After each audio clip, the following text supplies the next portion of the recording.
ఎక్కువ ఇది ఒక Malayalam block buster movie. Kishkindhapuri movie makers అయితే ఈ మూవీని అయితే తీసిండ్రు.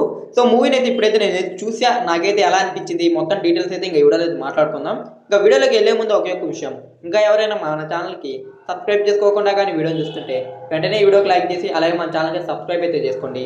మేము పెట్టే మూవీ అప్డేట్స్ అలాగే మూవీ రివ్యూస్ మీరైతే మిస్ అవ్వకుండా అయితే చూడొచ్చు. ఇంకా ఎక్కువ మూవీ విషయానికి వస్తే ఇదైతే అంత పెద్ద మూవీ అయితే ఏం కాదు, జస్ట్ యావరేజ్ మూవీ. ఇది ఒక మంచి థ్రిల్లర్ మూవీ అనేది చెప్పారు, కానీ ఆ థ్రిల్లింగ్ ఎలిమెంట్స్ కూడా అయితే ఏమైతే లేవు, చాలా స్లోగా అయితే ఉంటుంది నెరేషన్ అయితే. ఇంకా ట్విస్ట్లు కూడా మూవీలో ఏం పెద్దగా సూపర్గా ఏముండవు, జస్ట్ ఆ క్లైమాక్స్లో ట్విస్ట్ ఒకటే కొద్దిగా బాగుంది అనిపిస్తుంది. ఇంకా ఈ మూవీతో పోలిస్తే కిష్కింధకాండ మూవీనే చాలా బెటర్, అదే చాలా బాగుంటుంది దీనికన్నా. అండ్ ఆ మూవీ కూడా చాలా స్లోగా ఉన్న కొద్దిగా థ్రిల్లింగ్ ఎలిమెంట్స్ చాలా బాగుంటాయి దాంట్లో. బట్ దీంట్లో అయితే ఆ థ్రిల్లింగ్ ఎలిమెంట్స్ అయితే చాలా మిస్ అయ్యాయి. ట్విస్ట్లు కూడా అక్కడక్కడ ఏదో లైట్గా ఉన్నాయి, అంతకుమించి పెద్దగా ట్విస్ట్లు కూడా అయితే పెద్దగా ఏం అనిపించవు మనకి. ఇంకా దీంతో మళ్ళీ మూవీ అయితే చాలా స్లో నెరేషన్తో అయితే రన్ అవుతూ ఉంటుంది. ఇంకా దానికన్నా అయితే మళ్ళీ మూవీ అయితే చాలా స్లోగా అనిపిస్తుంది, ఎక్కడైతే మనకైతే పెద్ద థ్రిల్ అనిపించదు, పెద్దగా రేసీగా కూడా అయితే మూవీ పోదు. అండ్ మలయాళం మూవీస్ అన్ని స్లోగానే ఉంటాయి, కానీ ఇది మరీ స్లోగా ఉంటుంది, అంతేకాకుండా థ్రిల్లింగ్ ఎలిమెంట్స్ కూడా అయితే ఏం లేవు.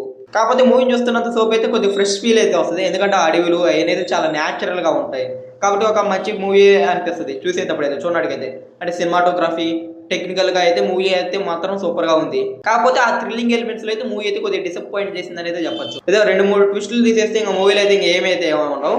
ఇంకా ఆ డాగులతో ప్రజెంట్ చేసే అయితే మాత్రం సూపర్గా అనిపిస్తుంది, అంటే ఆ యానిమల్స్ ప్రొడక్షన్ తీసుకుంటారులే, అదైతే మాత్రం సూపర్గా అనిపిస్తుంది. ఇంకా దీనికి మించి మూవీలో పెద్ద చెప్పుకోవడానికి కూడా అయితే పెద్ద ఏమీ లేదు. ఇంకా యాక్టర్ పర్ఫార్మెన్స్ అంటారా అందరూ బాగానే చేసిండ్రు దాని వరకు అయితే మాత్రం. సో ఇంకా ఓవరాల్గా ఎక్కువ మూవీ అయితే జస్ట్ వన్ టైం వాచబుల్, అది కూడా థ్రిల్లింగ్ లైట్గా ఉంటాయి, ఒకసారి ట్రై చేయొచ్చు మూవీని అంతే. ఎలాగో మిగిలిన మలయాళం మూవీలతో పోలిస్తే ఈ మూవీ కొద్దిగా రన్ టైం తక్కువ ఉంది, 2 hours 5 minutes. దాని కారణంగా అయితే ఒకసారి చూడడానికి అయితే ట్రై చేయొచ్చు, కొద్దిగా లైట్గా థ్రిల్లింగ్ ఎలిమెంట్స్ ఉన్నాయి కాబట్టి. అంతేకాకుండా మూవీ చాలా న్యాచురల్గా ఉంటుంది ఆ అడవిలు మొత్తం అయితే, దాని కారణంగా అయితే ఒకసారి అయితే ట్రై చేయొచ్చు. నెట్ఫ్లిక్స్లో అయితే ఉంది, తెలుగు ఆడియో కూడా అవైలబుల్గా ఉంది. ఇంకా ఇది ఎకో మూవీ రివ్యూ అయితే. సో ఒకవేళ ఈ మూవీని మీరు ముందే కానీ చూస్తుంటే ఈ మూవీ అయితే మీకు ఎలా అనిపించింది అయితే కింద కామెంట్ చేయండి. ఈ వీడియోకి లైక్ చేసి ఈ వీడియోని అయితే మీ ఫ్రెండ్స్ అండ్ ఫ్యామిలీకి వీడియోని షేర్ చేయండి. ఇంకా మన ఛానల్ సబ్స్క్రైబ్ చేసి బెల్ ఐకాన్ ఆన్లో పెట్టుకోండి, మేము పెట్టే మూవీ అప్డేట్స్ మీరు మిస్ అవ్వకుండా అయితే చూడొచ్చు.